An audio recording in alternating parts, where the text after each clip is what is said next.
My name is Christine. Thank you for joining me. Regardless of what the law or the checkbox says, more often than not, people with disabilities, we are treated as second-rate citizens. We're the good deed, the charity case, the afterthought.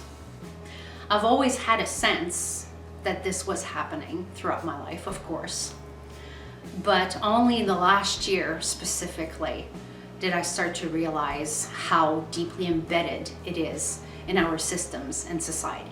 Finally starting to identify myself as a person with a disability. In my case, Tourette syndrome. Yes, I have Tourette syndrome, always have had it, always will have it, it's mine. So I am speaking from the neurodivergent perspective here. So as an openly neurodivergent individual, I got to experience firsthand what that is like. And it's not confined to one industry or one part of society. It is absolutely embedded everywhere. In education, healthcare, housing, career opportunities. And because it is everywhere and I got to experience all of it firsthand, I've been able to notice patterns.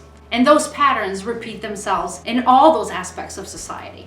So because it's everywhere and it's deeply embedded in our systems, again, regardless of what the law or the checkbox says, it's an everywhere problem, it's an everyone problem, not just people with disabilities. Now, of course, I'm not going to tackle all those problems all at once. Today, I'm going to look at career fairs and employment resources for people with disabilities.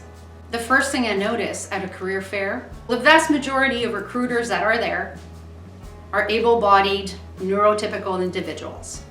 There are very few people in the recruiting teams identifying as a person with a disability. Now, there were some recruiters that did a great job, and I will get to those. But one of the companies that I approached, there were 6 opportunities that I was looking at, so I knew exactly what I was going for. I approach their booth and they point me to the 4 piles of papers, which were the quote-unquote opportunities reserved for people with disabilities. 4. Large Canadian with over 400 opportunities at the time only offered 4 opportunities for people with disabilities. They wouldn't talk to me about any of the opportunities that I was qualified for that I came there to speak to them to. They wouldn't even take my resume. They directed me to their portal, which is the equivalent of saying, have a nice day. And of course, when I asked them, what kind of disabilities are you hiring for? They didn't have much to say. And of course, there's the recruiters that are addicted to their phones and don't even bother looking up.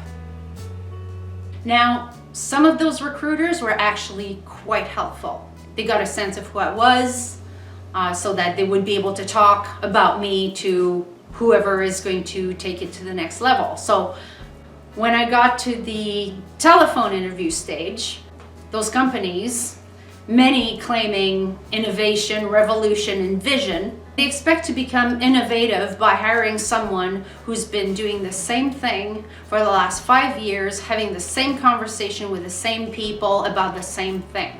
You bring in the same, they're doing the same, they're going to produce exactly the same. And you call yourself innovative. It must be my neurodivergence, but between what you claim to be and what your recruitment process is, it does not compute to me. So thank you for the effort, but until you start recruiting in a way that is compatible with who you claim to be, none of us are going to get jobs. A lot of those career fairs are put together by employment resource organizations claiming to be at the service of people with disabilities. Let's just pick one. Go have a look at their website. The world is full of nonprofits talking about all disability and inclusion, yet not hire a person with a disability to actually work with them and represent ourselves.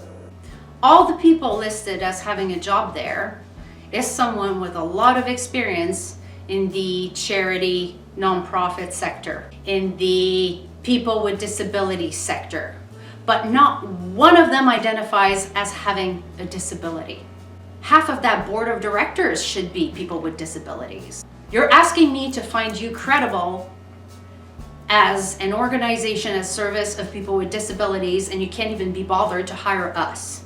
You can't even be bothered to learn what it's like to work alongside a person with a disability.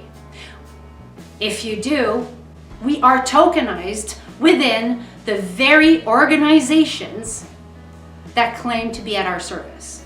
You are becoming a gatekeeper to the great jobs. From my perspective, when I don't see myself represented in those organizations, you are objectifying me. I think it's fantastic that you all want to help, but when I dare to raise my hand and say, this is not how to help me, I get defensive replies like, but I'm raising awareness, but I'm opening a conversation. Not with you. I've barely scratched the surface, but I encourage everybody to do research, not only in Canada, but throughout the world, because if it's happening in a developed country like Canada, it's happening in other developed countries.